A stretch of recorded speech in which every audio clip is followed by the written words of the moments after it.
I remember the phone call like it was yesterday.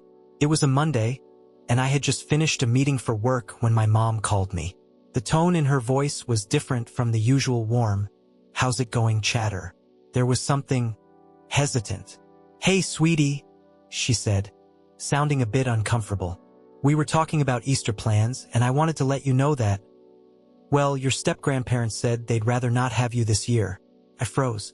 I wasn't expecting this. "What do you mean?" I asked, unsure if I had heard her correctly. "Your step-grandparents," she continued, her voice quieter now, "they feel like it might be better if you didn't come.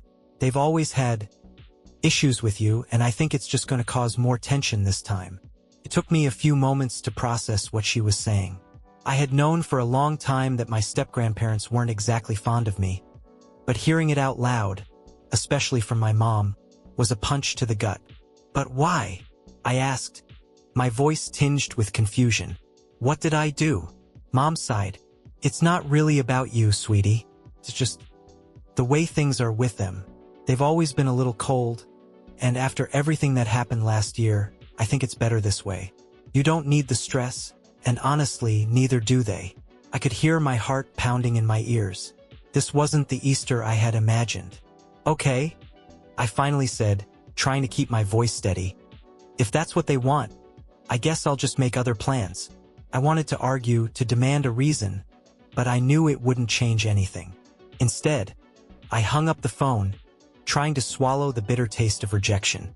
I couldn't help but feel like I was being excluded from my own family. The conversation lingered in my mind as I sat there, staring blankly at my computer screen. Easter was just a few days away, and I had already mentally prepared myself for the usual holiday chaos. Now everything felt uncertain. What was I supposed to do with myself? Would anyone else even want me around?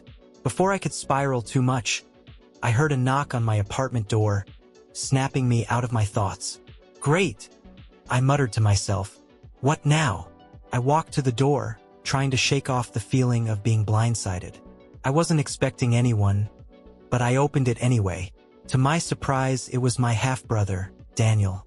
He stood there with a big smile on his face, a little out of breath like he'd just rushed over. "Hey, sis," he greeted, as though nothing was wrong. "Hey," I said, trying to mask my surprise. "What's up?"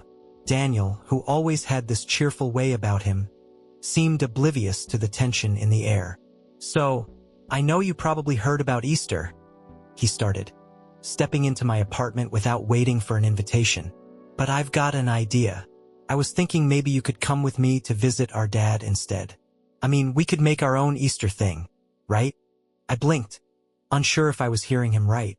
"What do you mean, visit Dad?" Our dad wasn't exactly a reliable figure in our lives.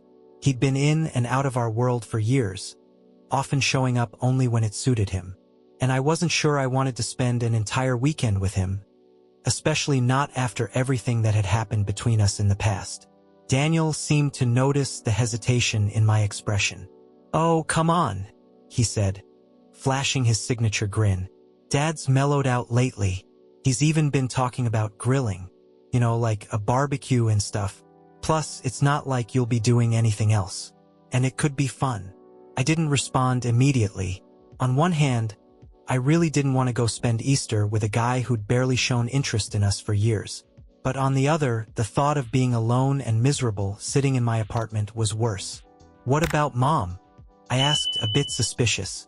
"Is she coming with us?" Daniel shrugged. "She's staying with step-grandma and step-grandpa for Easter, like usual. You know how that is." I nodded, already dreading the idea of them being all happy and family, while I was the odd one out. "I don't know, Daniel," I started, but before I could say more, there was a knock on the door. I frowned. Who else could be here? I opened it again, and this time it was my friend Kelly, standing there, clearly annoyed, her arms crossed. "I knew I'd find you here sulking," she said, looking directly at me. "Hey, Kelly," I said, half smiling at her abrupt entrance. She didn't waste any time. "Look, I know what happened with your mom and the whole Easter thing, and you're not about to sit here feeling sorry for yourself." I opened my mouth to protest, but she cut me off. "You're coming with me to a beach house," she announced, as if that solved everything. "I just rented a place for the weekend with some friends, and we've got extra space. Trust me, this is way better than hanging out with your dad or dealing with your stepfamily drama." My head was spinning now. First Daniel, now Kelly? And a beach house? Wait, what? How does that even? I started, but Kelly just waved her hand dismissively. "No questions. Pack your bags, we're leaving in an hour. Trust me, you'll forget all about that mess." I glanced at Daniel, who was now grinning like he had a front row seat to a show. "This is crazy," I muttered. But before I could say more, Kelly stepped forward and tugged me out of the apartment, already determined to get me on the road. I was still processing everything, but somehow, without much resistance, I found myself in the passenger seat of Kelly's car, heading towards who knows where. The beach house sounded like a dream, no stress, no family tension. Just sun, sand, and maybe a little bit of freedom. Little did I know, the weekend was about to take a turn I wasn't expecting. The drive to the beach house was smooth, with Kelly blasting music and chatting nonstop about everything and nothing.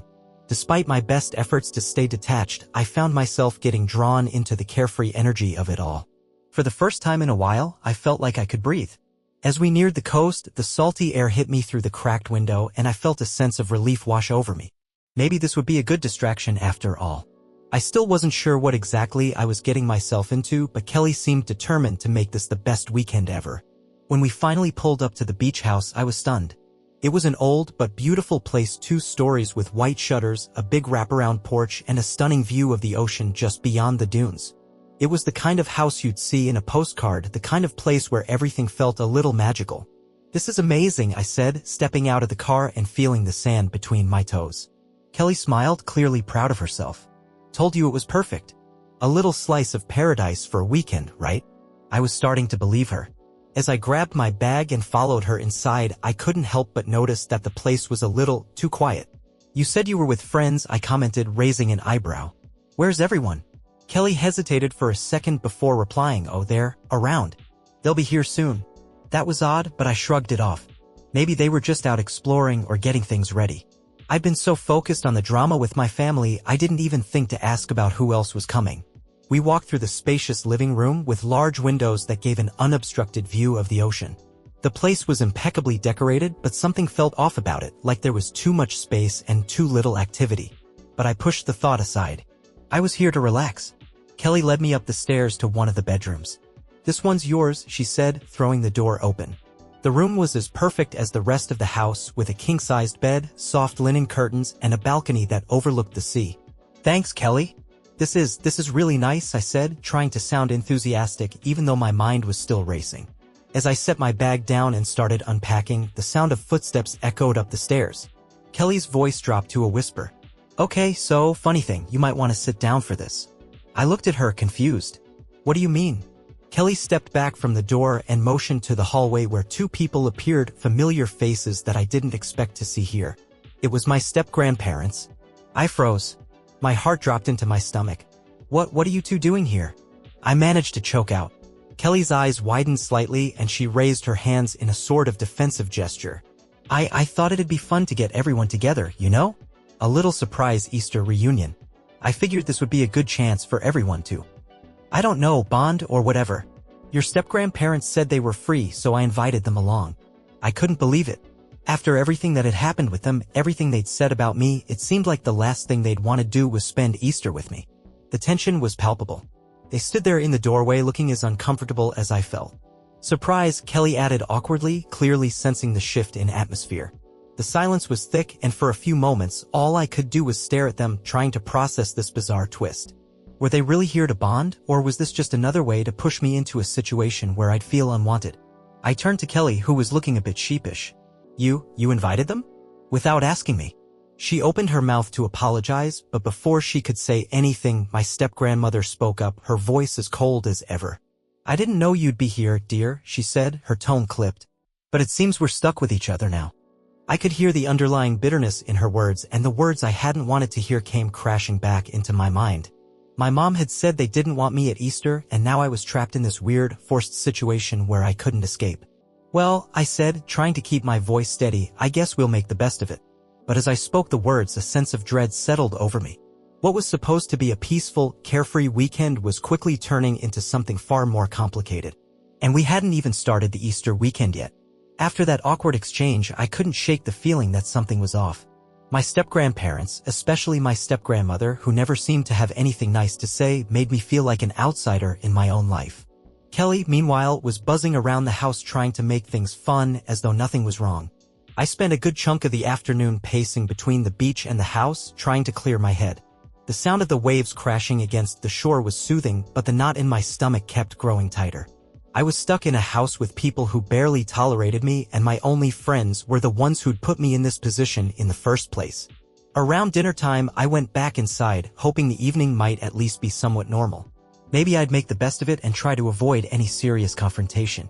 Kelly, as usual, was doing her best to keep the mood light, but when I stepped into the dining room, I realized how impossible that was going to be. The table was set perfectly, white linen, crystal glasses, and all the fancy trimmings. It looked like a meal you'd serve at a five-star restaurant, but the energy was as cold as the silverware. My step-grandfather, who I had never been able to have a decent conversation with, sat at the head of the table, his face grim and unreadable. His wife, my step-grandmother, was meticulously folding her napkin, barely acknowledging anyone else in the room. Kelly, on the other hand, was trying to act like this was just another casual dinner, laughing too loudly and asking everyone about their day. I sat down, glancing around the table at everyone. The silence stretched on before anyone spoke. So, Kelly began, awkwardly shifting in her seat. "What are we having tonight?" My step-grandfather finally looked up, his eyes narrowing as if he was assessing her, or maybe me. "Roast lamb. A traditional Easter dish," he said gruffly. His tone made it clear that he didn't want to be here. And I had no idea why he had even agreed to come. The meal was served, and it was just as perfect as the table settings. The lamb was tender, the potatoes crisp, and the vegetables fresh, but I could hardly enjoy any of it. Every time I glanced up, my step-grandmother was staring at me, her eyes sharp and calculating. I couldn't tell if she was angry with me or just irritated by my presence. Either way, it made my stomach twist. Kelly, bless her heart, kept trying to fill the silence with random chatter. "So, anyone have big plans for the rest of the weekend?" she asked, smiling brightly. "We should do something fun tomorrow, like a bonfire or—" But before she could finish, my step-grandfather cut her off. "I'm not interested in any of that nonsense," he muttered, his voice flat. "This is supposed to be a quiet, respectful holiday." I felt my face heat up. I didn't like how he was speaking to Kelly like she was some sort of intruder in his space. It wasn't her fault we were all stuck together. Still, I tried to hold back, not wanting to escalate anything. My step-grandmother, ever the tactful one, glanced at me over the rim of her glass.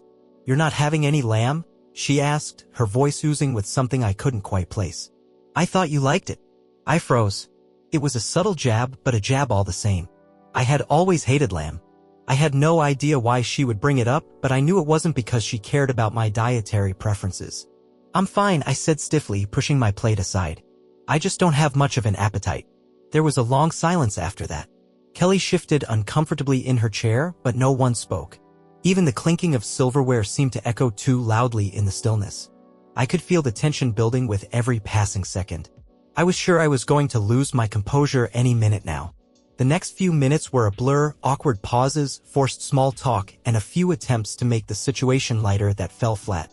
But the worst moment came when Kelly, probably trying to break the ice, asked me if I wanted to take a walk after dinner. "That sounds great," I said, eager to escape the suffocating atmosphere. I needed fresh air. I needed distance. But as I started to push my chair back, my step-grandmother's voice rang out, cutting through the tension. "Don't get too comfortable, dear," she said, her tone dripping with sarcasm. "Remember, you're still a guest here. Don't overstep your boundaries." My heart stopped for a second. The words were like a slap, and I could feel my face burning. Kelly looked over at me, her eyes wide, but there was nothing I could say to fix this. I grabbed my jacket quickly, muttered something about needing some air, and practically ran out the door, hearing the faint echo of my step-grandmother's laugh behind me. Outside, the wind was a relief, but it didn't shake the weight of her words. I stood there, staring out at the waves crashing against the shore, trying to calm my racing thoughts. Was this really happening? Was I really stuck in a place where no one seemed to care about my feelings? Where even the smallest attempt at peace was met with coldness? As I stood there, I heard footsteps approaching. I didn't need to look to know who it was. Kelly came up beside me, standing silently for a moment before speaking. "I didn't think it would be like this," she admitted quietly. "I really thought it would be better." I didn't have the energy to respond. I just shook my head. "I need some space, Kelly." She didn't argue. Instead, she nodded, giving me the space I needed. But deep down, I knew that no matter how far I walked, I couldn't escape what was waiting for me back at the house. The night air was cool and the sound of the waves crashing against the beach provided a comforting rhythm. I walked aimlessly, trying to collect my thoughts, but my mind kept replaying the dinner, the words my step-grandmother had said, the cold silence that followed. I felt more isolated than ever. I didn't want to go back to the house, but I knew I had to. Eventually, I turned around and made my way back, my footsteps soft on the sand as I approached the beach house. The lights in the windows cast a warm glow, but the closer I got, the more distant and alien it seemed. When I stepped inside, I was surprised to find the place eerily quiet. No one was in the living room, no voices drifting up from the kitchen. I checked the clock, just after 9. Had everyone gone to bed already? As I walked further into the house, I noticed something strange. The door to the study, which had been closed earlier, was now ajar. Curiosity got the best of me, and I walked over, pushing the door open slightly. There, sitting in the chair by the window, was someone I didn't expect to see. It was my father. I stopped in my tracks, staring at him in disbelief. My dad hadn't been part of the plan. He hadn't been part of my life for years, and I certainly hadn't invited him here. The last time I'd seen him was at a funeral where he barely acknowledged me. He looked up, startled by my presence, and for a moment, we just stared at each other. "I didn't know you were coming," I said, my voice flat. The surprise in my tone was clear, but there was also something else, an underlying feeling of hurt. Why hadn't he told me he was here? Why wasn't he a part of the plan? He sighed and ran a hand through his hair, his expression unreadable. "I wasn't planning on it either," he muttered. "But Kelly insisted. She thought it would be good for us to." "I don't know, Talk. I thought I might as well make the most of it." I blinked. "Kelly? Again? What was her deal with dragging people into awkward situations? You're staying here?" I asked, not sure what to make of this sudden intrusion into what had already been a messed-up weekend. He nodded, a tired look on his face. "Yeah, looks like it. Didn't have anywhere else to go for the weekend, and I wasn't about to go back to my place." He gestured to the chair across from him. "Sit down. It's been a while." I hesitated for a moment but then pulled the chair out and sat across from him. There was a heavy silence between us. We hadn't had a real conversation in years, not since the divorce and everything that had followed. My heart still ached whenever I thought about how he had disappeared from our lives without so much as a goodbye. So I began, trying to break the tension. "This is weird." "Yeah," he agreed, his voice hoarse. "But I guess we're stuck here together now." Another long silence. I didn't know what to say. He looked the same, but he also looked different, older, more worn out. I wanted to say something angry, something about how he had abandoned us, how I'd been forced to grow up without him, but instead, I found myself asking the one question that had always been in the back of my mind. "Why did you leave?" The words were quiet, but they hung in the air like an unspoken truth. He didn't answer right away. Instead, he looked out the window at the ocean, his eyes distant. "I wasn't happy, kid," he said softly, his voice tinged with regret. "I know that's not an excuse, but I wasn't. And it wasn't fair to anyone, least of all you. I thought I was doing what was best for everyone by walking away."